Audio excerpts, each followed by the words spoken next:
Well, thank you for your time and inviting me here today to talk to you about what we do at the ONS when it comes to the environment.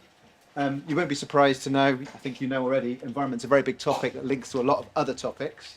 And in the UK, many devolved and UK-wide government departments and related bodies produce statistics about the environment and climate change in the UK. So, including DESNES, the Department for Energy Security and Net Zero, which produces our overall greenhouse gas emission statistics.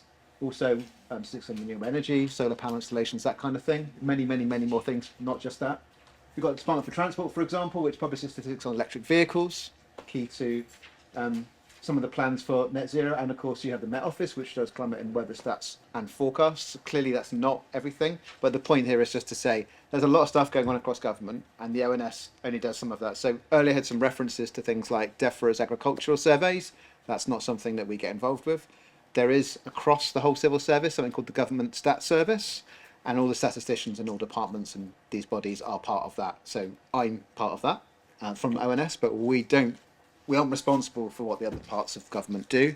There is also an Office for Stats Regulation, which does have an overall responsibility for the stats system in the UK, and they are the ones that, for example, respond when complaints are raised about misuse of official statistics, for example.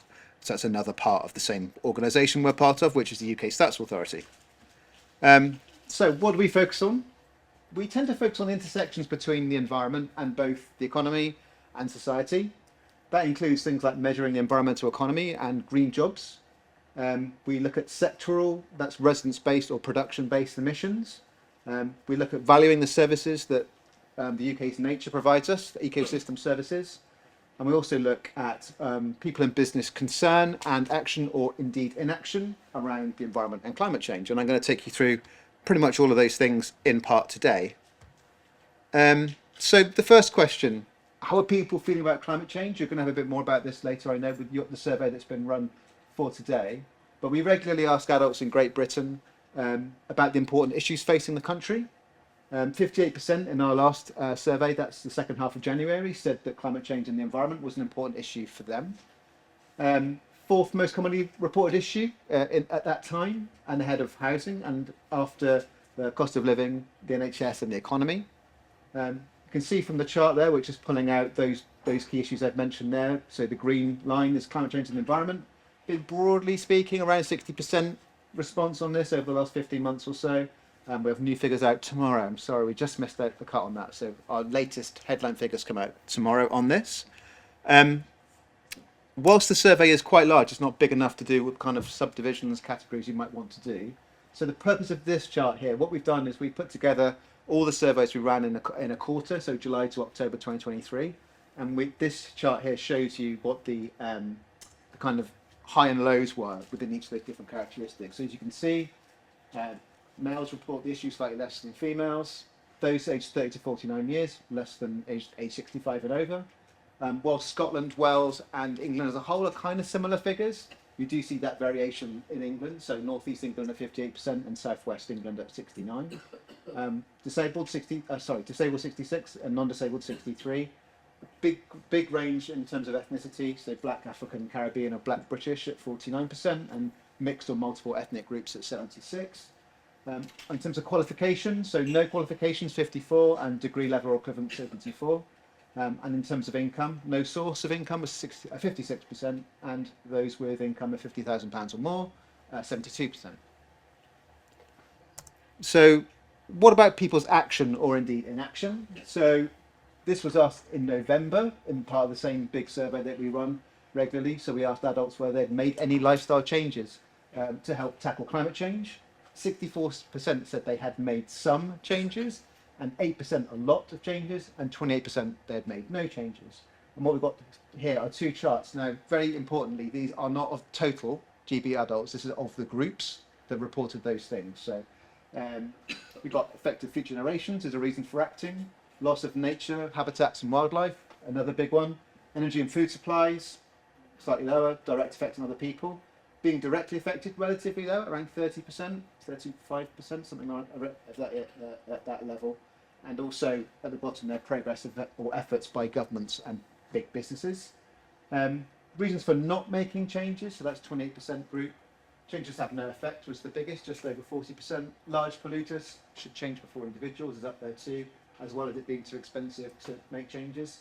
And you've got a range of different things going on around climate change effects are exaggerated here, and at the bottom, do not believe in climate change as well. So people say they're taking action. This is all self-reported. It's really important to point that out. This is what people are telling us. We don't audit them. We don't check to see what the impact will be through this survey. But this is about something we ran in June, July of last year. This is about what people are saying they actually did.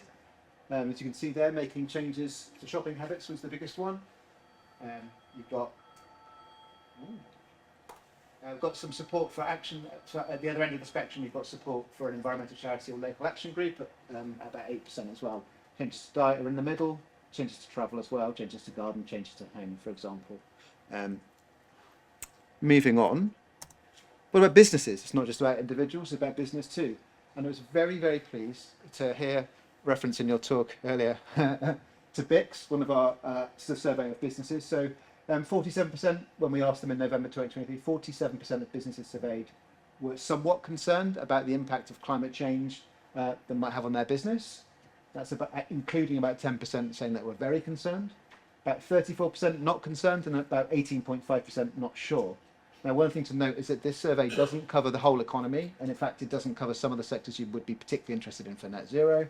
So it excludes the oil and gas, and energy, generation and supply, financial insurance and agriculture. But for all those other businesses, this is the information that they've given us.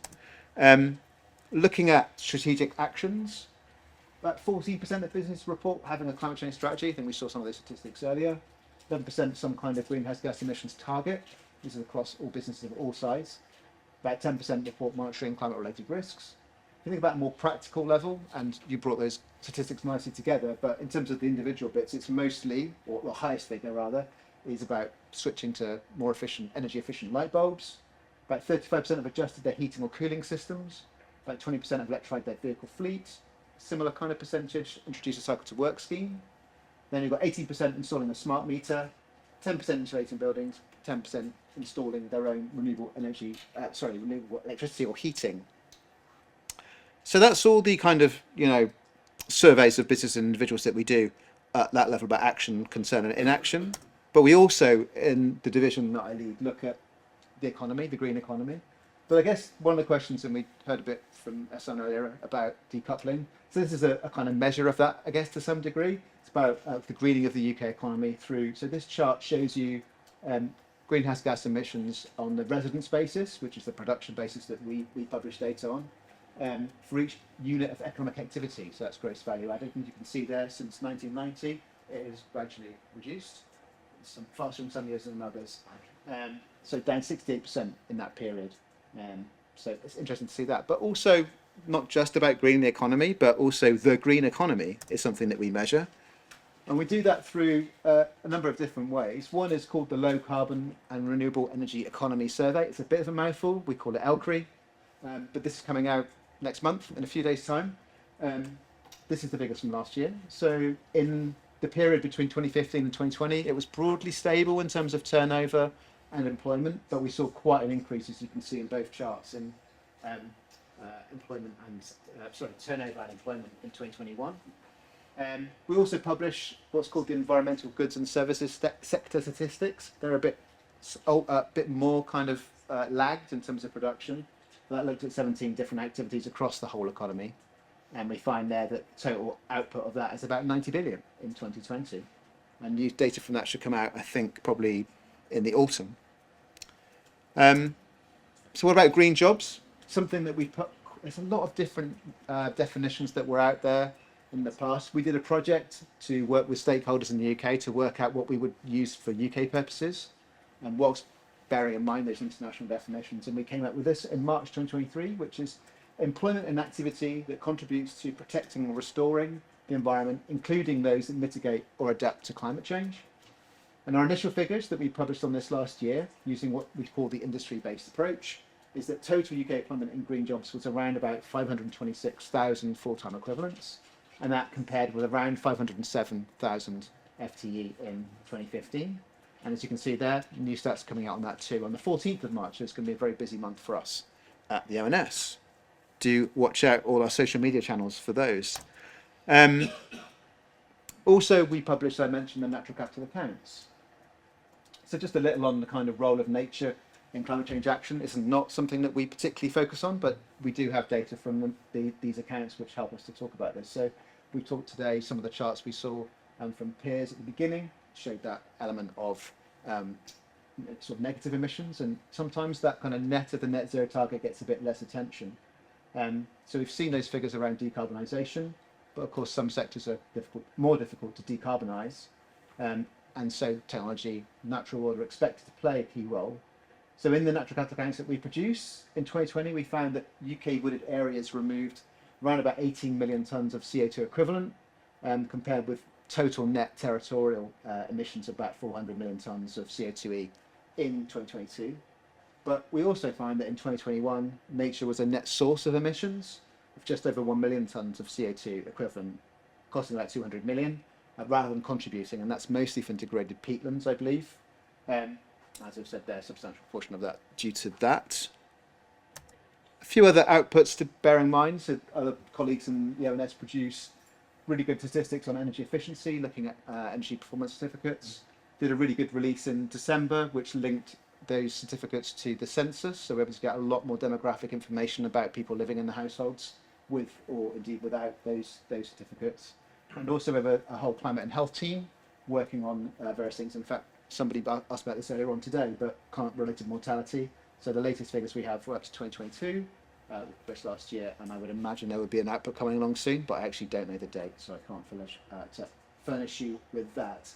The other thing I haven't put on here is we run a national wellbeing dashboard, which has recently had the number of environmental indicators increased. There is a emissions measure, there's biodiversity measures, surface water status, various other things in there. So that's worth checking out too. So to sum up, the ONS plays an important role in UK climate change related statistics, but we're not the only body that does by any stretch. We do see concern expressed by people and businesses, with some taking action, but they also report facing barriers. The economy as a whole is greening, with emissions intensity falling, and the green, or we call the low carbon renewable energy economy, is also increasing. And nature has an important role to play in achieving the net of net zero, and you should be looking out for new key issues, low carbon economy and green job stats next month. And if you want to help us to make our statistics as good as they can possibly be, then please get in touch with us at the environment@ons.gov.uk email. Thank you. 13 minutes, not too bad. I was given 15 max. No, so very well. just about. Questions? Yes. Quite Hi, well. thanks Hi. very much for this. Can I just ask, when you spoke to businesses, it's quite interesting that from a strategic point of view, that have done very few companies have actually done any serious things, but a lot of them have done it from a practical viewpoint. Do you probe as to why? Incentivization or pressure from their employees or customer, or anything at all to give us an idea of what might work best? You know what, I don't know if we have asked that specific question. We've certainly asked about barriers, reasons why businesses haven't acted, but it's a good point. No, we've not asked that question. It's something that we could potentially look into putting into a future wave. So we do it kind of quarterly. I think the next set of data is out in April, early April, but probably too late for that round, but maybe later in the year. But thanks, good question. Jonathan, yeah. About collecting data and about the response levels that you get, can I ask you to always consider micro businesses, which are all, we discussed this earlier on, they are massively under-resourced. You know, when the sole director gets to one of your forms at 11 o'clock at night after completing her work for the day, it can be quite difficult, and they often refer them to outside advisors like accountants and so on. So the kind of thing I envisage is, you look at the questions and you think, well, how easy is this to understand? Do I really need it? Yeah. Am I asking for it too much? And I think if you do that, it might improve your response rates and the quality of your data. Thank you. Sure. No, thanks. And we do our best to think about respondent burden. We're looking at our surveys, particularly in terms of the low carbon survey, which is quite complicated set up, and we have a phone line there that people can ring up and check in with us. For the BIC survey, That's quite a large survey as well, but it does rotate, and I think there's like a limitation on the number of times a business can be asked that, but in that survey as well. But it's a good point, and we do try to do our best to take that into account. I guess the flip side is if we don't ask businesses the questions, we don't have any data. Just in terms of the micro businesses, they are covered in the data, but the point that I think Jill made earlier, yeah, is that we don't know about the intentionality, but what we're getting mostly is self-reported experience of having done something. So I imagine that the big numbers you were seeing there were primarily going to be LED light bulbs. I mean, we could look into it, but that could be the case. But the point you made there was, why are they doing it? Are they doing it deliberately because of the environment, or are they doing it to save money? We don't have that data, I don't think, but it's a good question as well.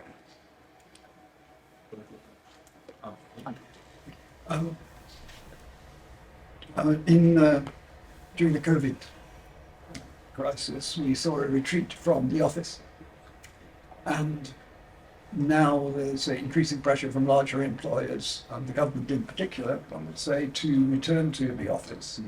Are there any statistics supporting the effect of the return to the office on carbon emissions domestically, transport sector, whatever? And So it's not something that we've done work on. I seem to remember there was a Bank of England report a while back that did something along these lines.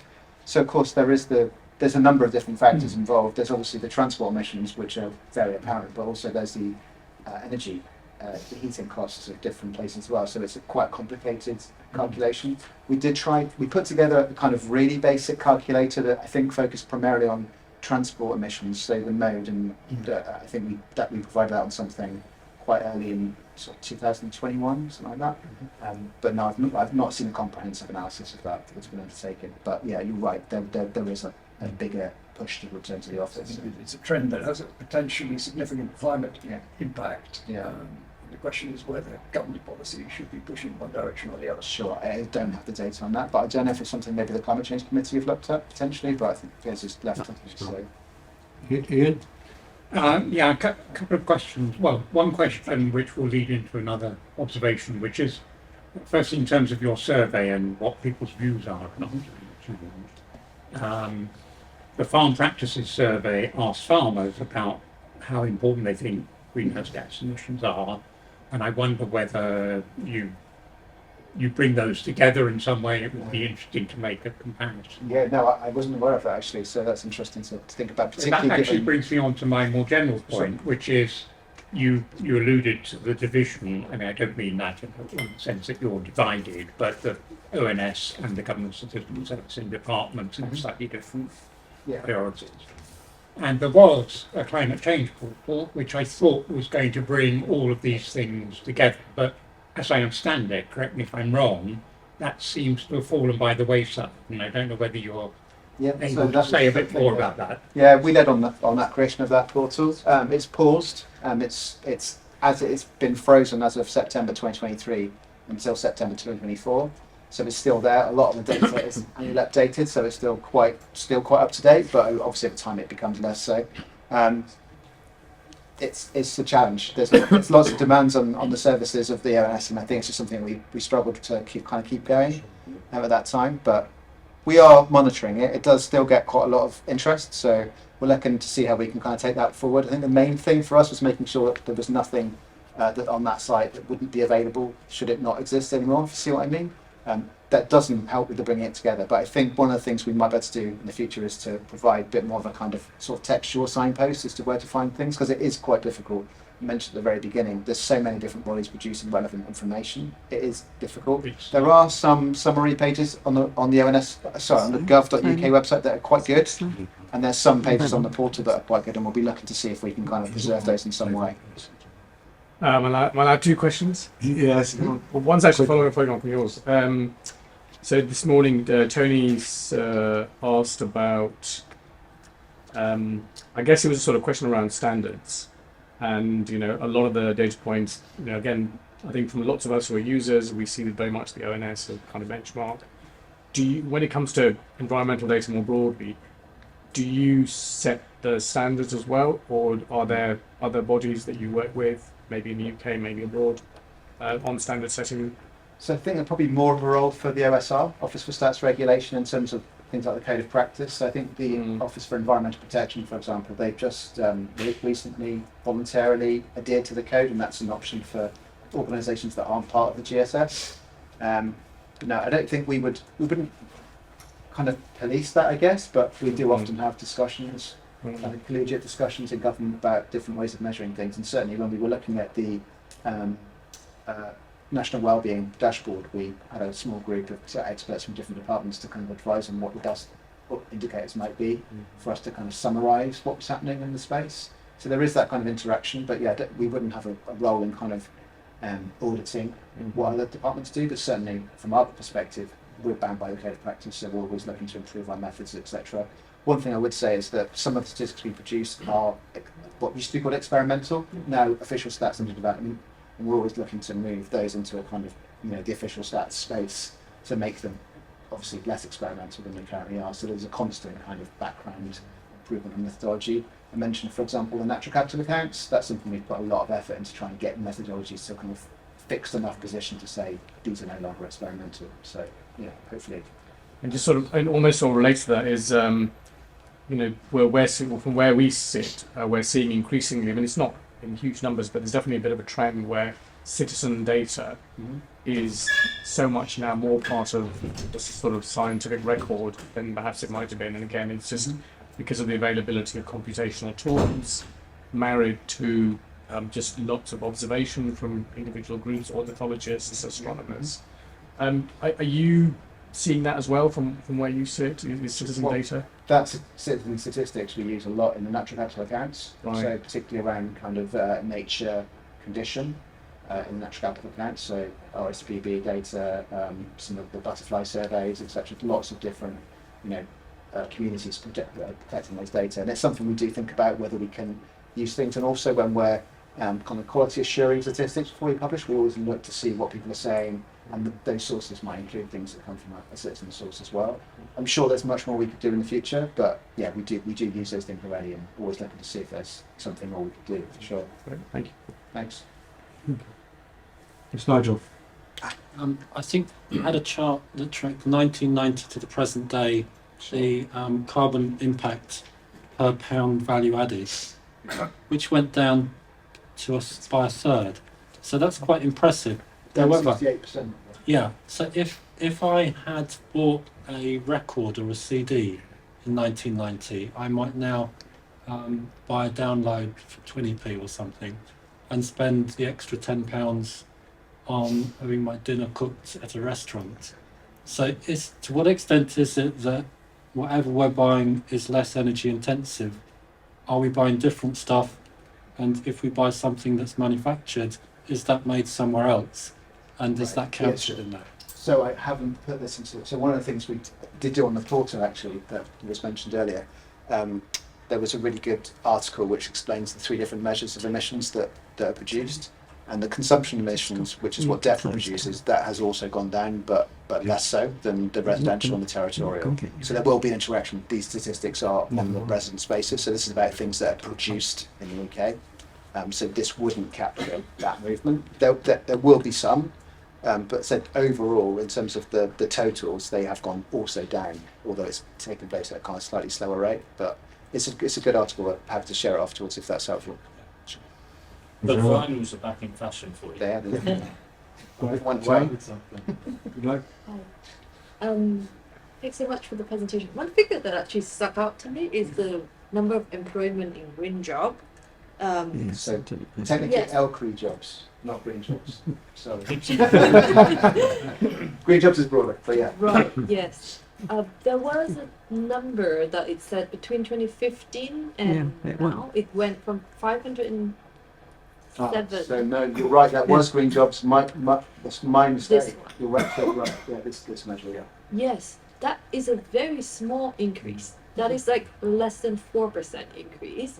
And when I'm comparing it, kind of putting it in perspective of, like in the past 3 years, I think in Burrow's presentation, like a third of them increased their investment by I think there was a number, but quite significantly. Comparing to that, this is like the last 8 years, and it's kind of just Yeah, I mean, So- it might just be the way we define this thing. Sorry, need to Dean, fix can I my come in slide. before that? Because this is not new jobs necessarily. I mean, it's not net addition to the employment in the country. This is just jobs that could have been doing something else before.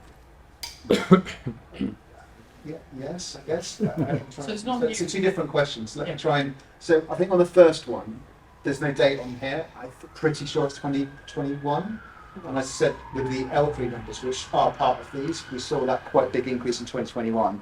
We're waiting to see what happens in 2022, but that's quite lagged. This isn't a figure for now, it's a figure for some years ago. 3 years. So you might see, well, you probably will see if that's a 2021 figure, a bigger, well, we'll have to wait for the data to come out, but that might have gone up further, so that might address that point.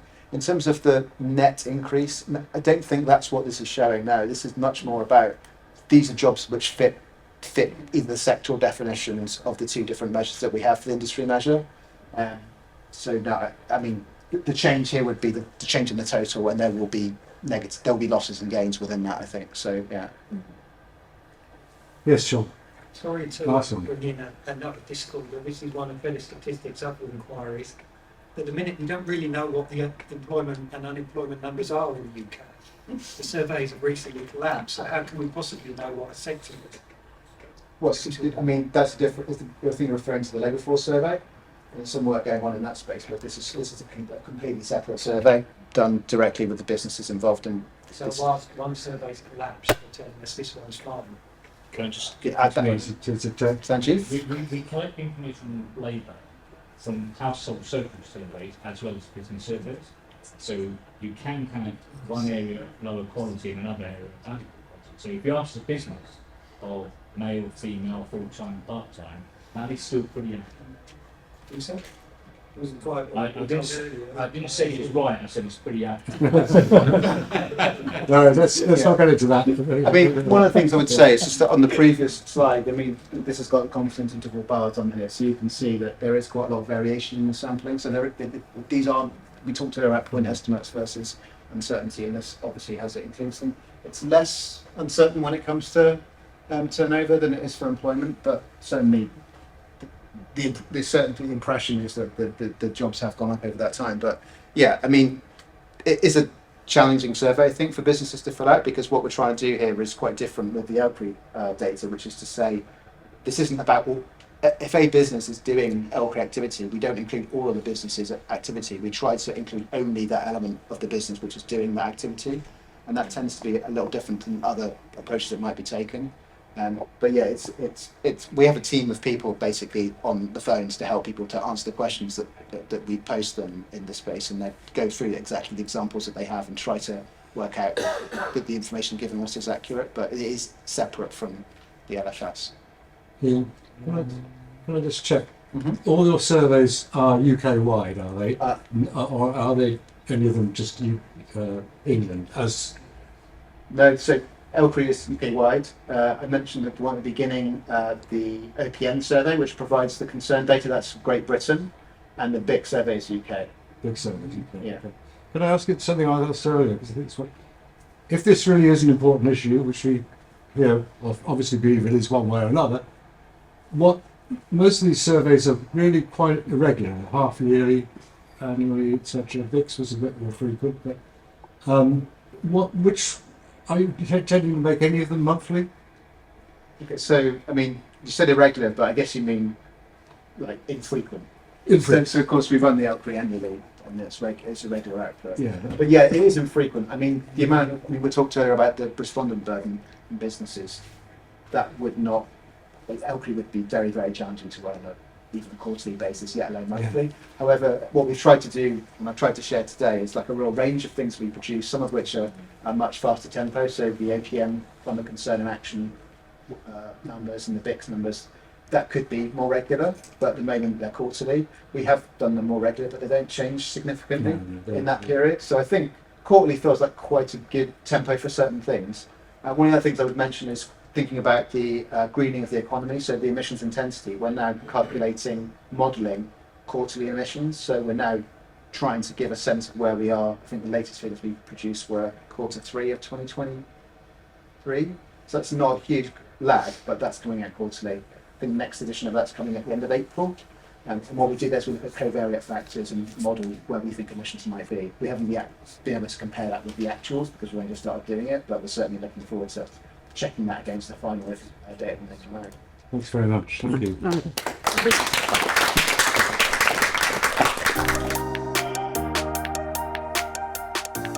So John Curtis presenting some results of research done by. Good afternoon, and I hope this day's conference has been going well for you. This is a little interruption in which I'm going to talk about where the public stand on the issue of climate change. To do this, I've got a few slides to talk you through, almost inevitably, and I hope you will find them of some interest and relevance. So let me just quickly share my screen. So what I've called it is the party politics of climate change, because in effect, what I want to focus on is, well, A, to what extent is it true that there is a consensus in our society about the existence of climate change and that it's a man-made phenomenon about which we need to do something fairly urgently. But that even if that is the case, does that necessarily mean that we agree as to how climate change should be dealt with? And in particular, is there any reason to believe that supporters of the different political parties may take a different stance on this subject? After all, we have seen in recent months the Conservative Party row back on some of its climate change policies under Rishi Sunak, but in contrast, the Labour Party, meanwhile, the Labour Party rowing back on its so-called green investment plan, but still insistent that it would not allow any more licenses for oil or gas exploration in the North Sea. So to pursue this subject, what we did on Better Statistics was to do an opinion poll. Just over 2,000 people who were contacted back earlier in this month. It focused in particular not on what people were willing to do themselves for climate change or those kinds of individual issues, but rather on attitudes towards possible public policies designed to deal with net zero. And as already suggested, two key questions. First of all, are some possible public policies more popular than others? And secondly, insofar as there are differences, are there also dividing lines between Conservative and Labour? I'm just going to show the results of this particular poll, though I should say the questions that we crafted and put on the poll were very much guided by what previous polling has suggested, but by putting it all together in one place, it helps to provide a coherent picture. So first of all, to what extent are we concerned? To what extent do we think that climate change is a man-made responsibility? So the green line in this chart shows you the views of all people responding to the poll. The blue line, yes, are the responses of those who are Conservative supporters at present, and the red line is Labour supporters at present. And throughout this presentation, I will be looking at the people's current party preference. This is us simply asking people, what are the issues that most concern you at the moment? They could mention up to three.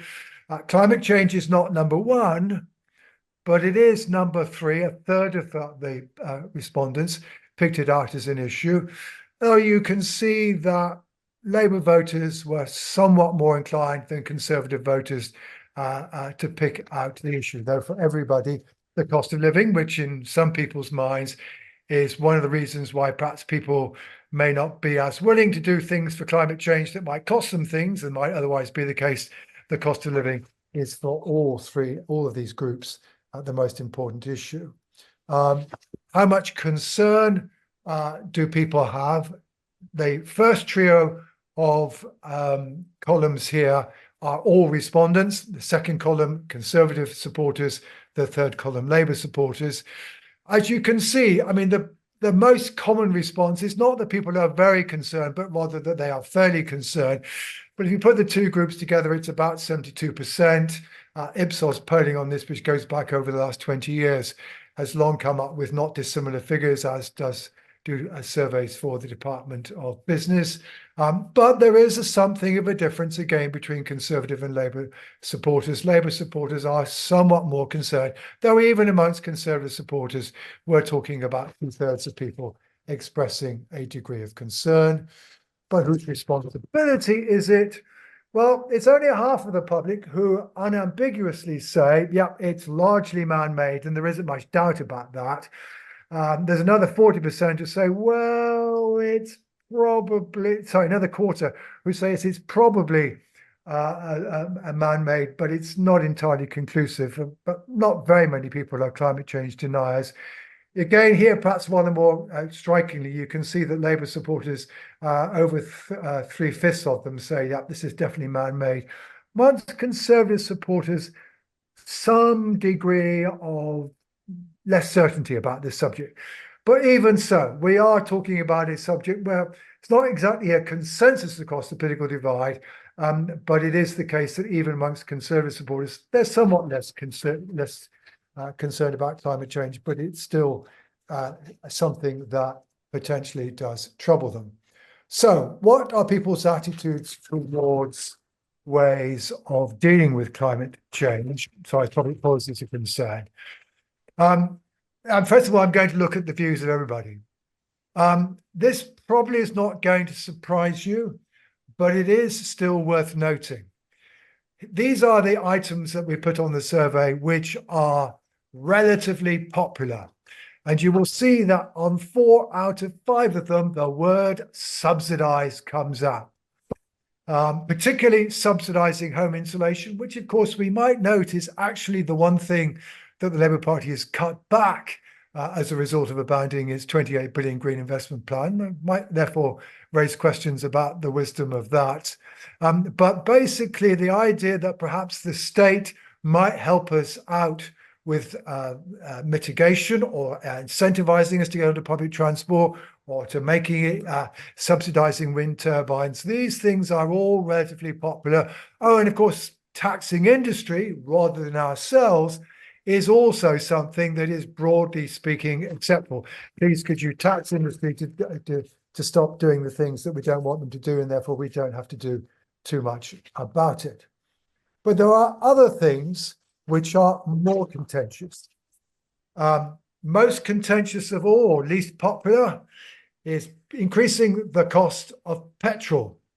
Rumour has it, Jeremy Hunt is yet again not going to put up the price of petrol in his budget next week. You will also notice that the two things upon which Rishi Sunak highlighted back last autumn, the banning of petrol and diesel cars and the banning of new gas boilers, this is also relatively unpopular. We don't want to be stopped from doing things, and we don't, for the most part, want things made more expensive, particularly petrol, though maybe some of us at least, because not all of us fly, are willing to see airport flying rather more taxed. Notice nuclear power, it's a divisive issue, but rather more people here saying they're in favour or against. Now, how does this look when we start looking separately at Conservative and Labour supporters? Subsidising home insulation is really the issue that above all crosses the political divide. But more broadly, subsidising, there isn't a great deal of difference between Conservative and Labour supporters, although Conservative supporters in this poll somewhat less keen on subsidising heat pumps, though I've seen other polling that suggests that may not always be the case. Though notice here, this is where we begin to notice something. Conservative voters are noticeably less keen on taxing industry than our Labour voters. So we're beginning to get here an echo of of a theme that we long associate with our politics, well beyond the particular issue of climate change, which is that Conservative voters are less keen on taxation than Labour voters. And this is something that we'll also then see rather more broadly, and I think also helps us to understand where attitudes are on climate change. Where do people stand on the more contentious, the less popular issues? Well, again, let's start on the right-hand side. It's Conservative voters above all who don't like increases in petrol tax. The net approval rating there is -52. Labour voters aren't very keen, but they're not as opposed as our Labour voters. The banning of petrol and diesel cars, again, something particularly that Conservative voters don't like, and they're not that keen on banning new gas boilers. So again, banning taxation, particularly unpopular with Conservative voters. There is, however, one thing that Conservative voters are keener on than Labour voters, and this you will find in pretty much every opinion poll, and that is that they are more willing to contemplate the building of new nuclear power stations. Conservative voters at the end of the day are more inclined to hope to look to new technology solutions to dealing with climate change to a greater extent than trying to change the structure of demand or other aspects of our lives. And that, again, fits a wider theme. But again, not using the state to ban, don't use the state to tax. This is something which Conservative voters find it more difficult to accept.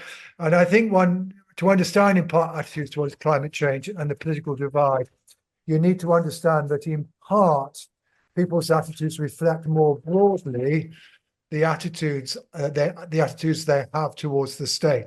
Those who are keener on state intervention are more likely to support some of these climate change policies than are those are not. And to that extent, at least, we shouldn't be surprised that there is some difference between Conservative and Labour voters in attitudes towards climate change. So, to summarise, this is climate change, including man-made climate change.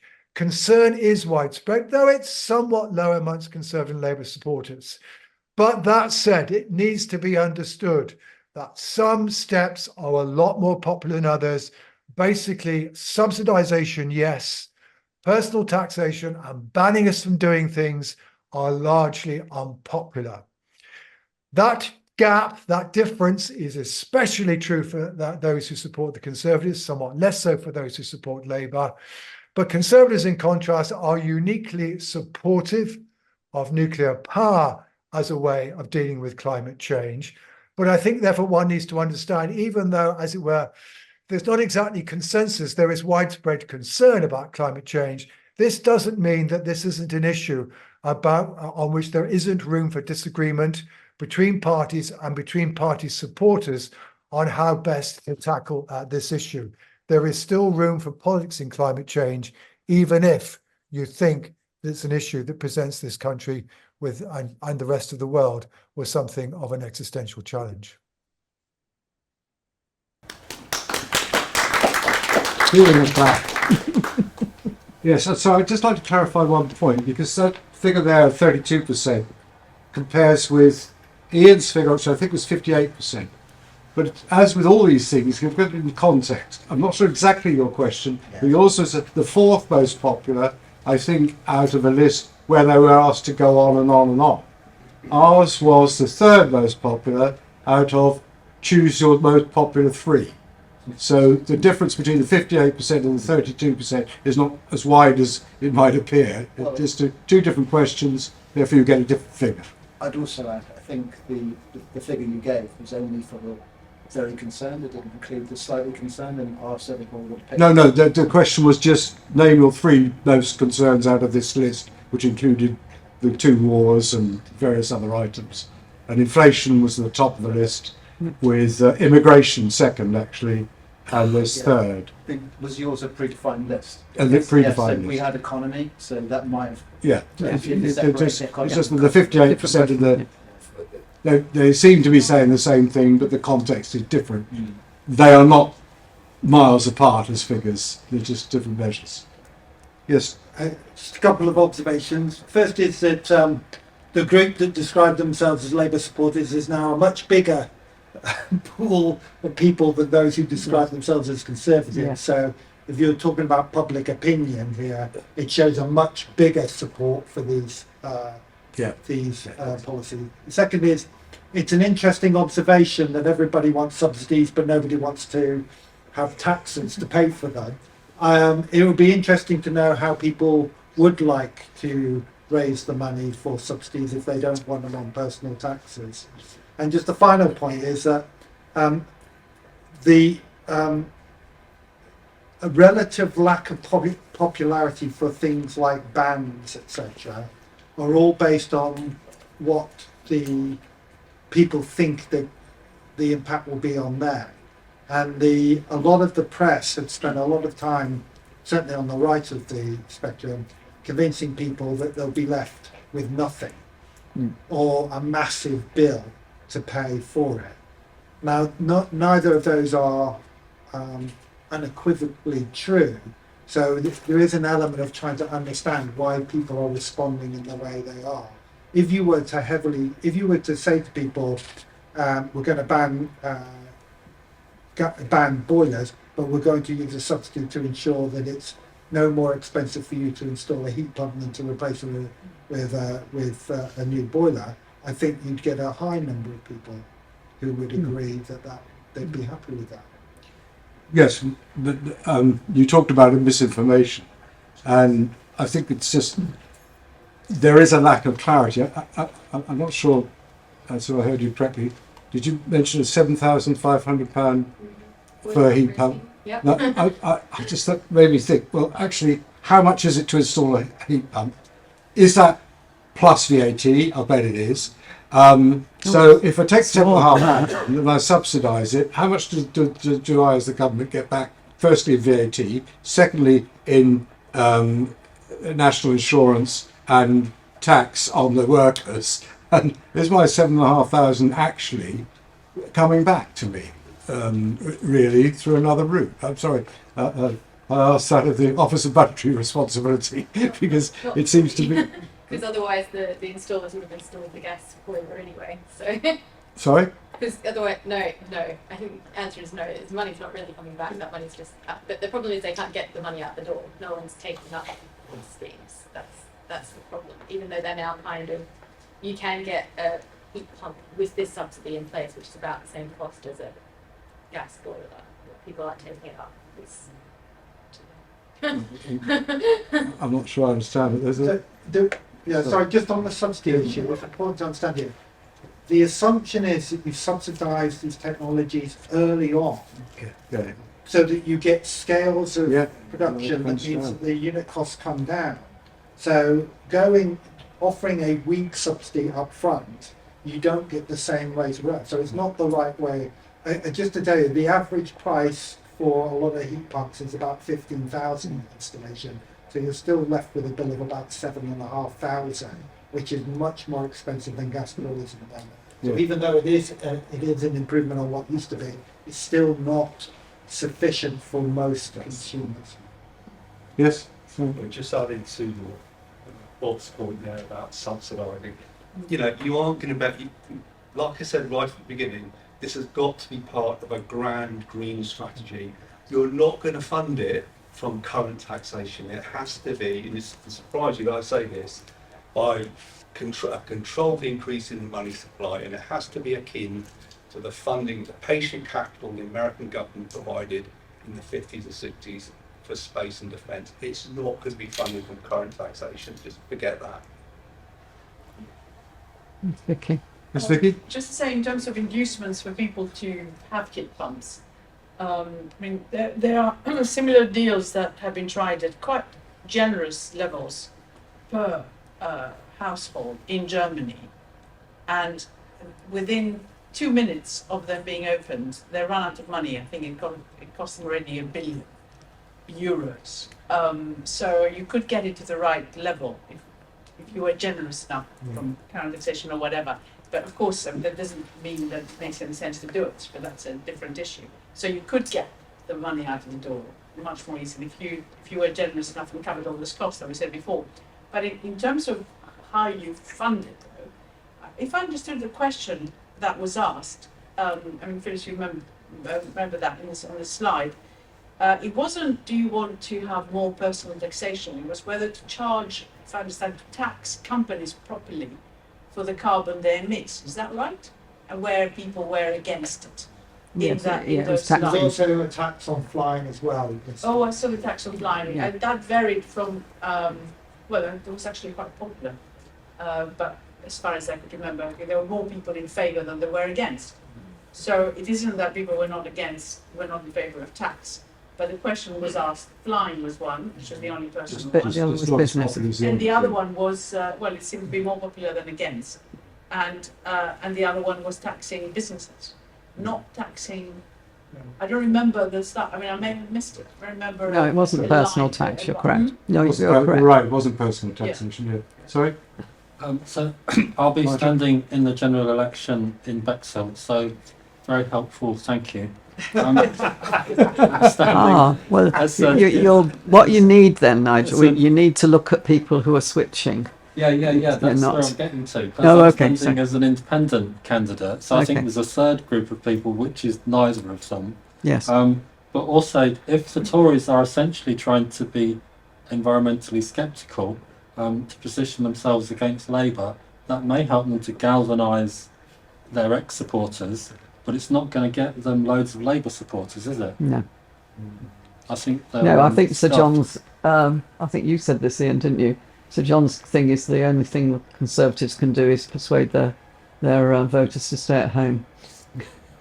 Not just That's, yes, it's last one. I think it must have been 2010, 2011. I made a documentary for the radio. It was called Science Right or Left, and it was the sort of beginnings of seeing this right-left split, but in not just environmental science, but in other aspects, and just noticing that there was more scepticism on the right. And a lot of the commentators we spoke to at the time contrasted that with what you might characterise as traditional small C conservatism, where they were more, particularly around environment, there was a sort of strong conservative sort of strand of thinking. And I just wonder if we have sort of thoughts as to like how and where and when did this, or particularly why did this change happen? I think it's changing.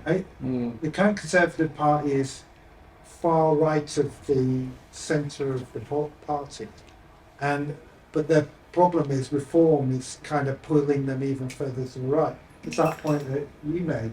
They're not going to be able to win an election from the right. They need to go back to the centre. There's still there are still more Conservative MPs who are members of the Conservative Environment Network than there are members of the Net Zero Scrutiny Group, which are the anti-net zero group. So I'm not sure that there's been a change in Right. the overall Conservative movement. The government is just less representative, I think, of the centre of the party. But isn't that am I right that that's what we're seeing here is a sort of European phenomenon? Is it more, that the governing party on the right is, as you're describing it, less representative of the mass of conservative voters, and it's not just a UK phenomenon. Is there something in that? I mean, it's a question.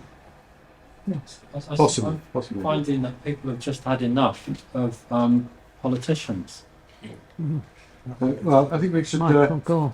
be talking about where do we go from here, i.e. the pub. But one more, yes, Jonathan, you've been talking. Yeah, sorry, just come back to Bob's presentation and what he's just said. I mean, I can remember my mum, saying that I wasn't to apply to the LSE. It was too left wing many decades ago. I say with respect, Bob, nothing's changed. I mean, with your presentation, I mean, the title was misinformation manager. I had hoped for something a bit more balanced. I mean, you attack the Telegraph, you attack Reform, you attack the Conservatives, and you made the point about the actual by-election, which is fair enough, and you also referred to a reckoning, and I mean the government's reckoning with net zero. But I think it's the other way around. I think Uxbridge was a reckoning with ordinary working people. And I think to make this thing work, this whole green thing, whether you like them or not, whatever you think of the sort of populist views, you must take working people with you. And that's my pleading to you, is that you take that into account. If you constantly attack what you see as the right, it's not going to work. And Uxbridge will be repeated over and over.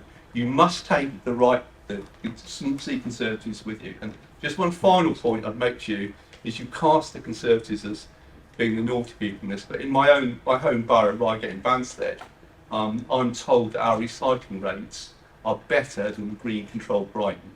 So, you know, we're not all bad people, and you must take working people with you in this great campaign. Yeah.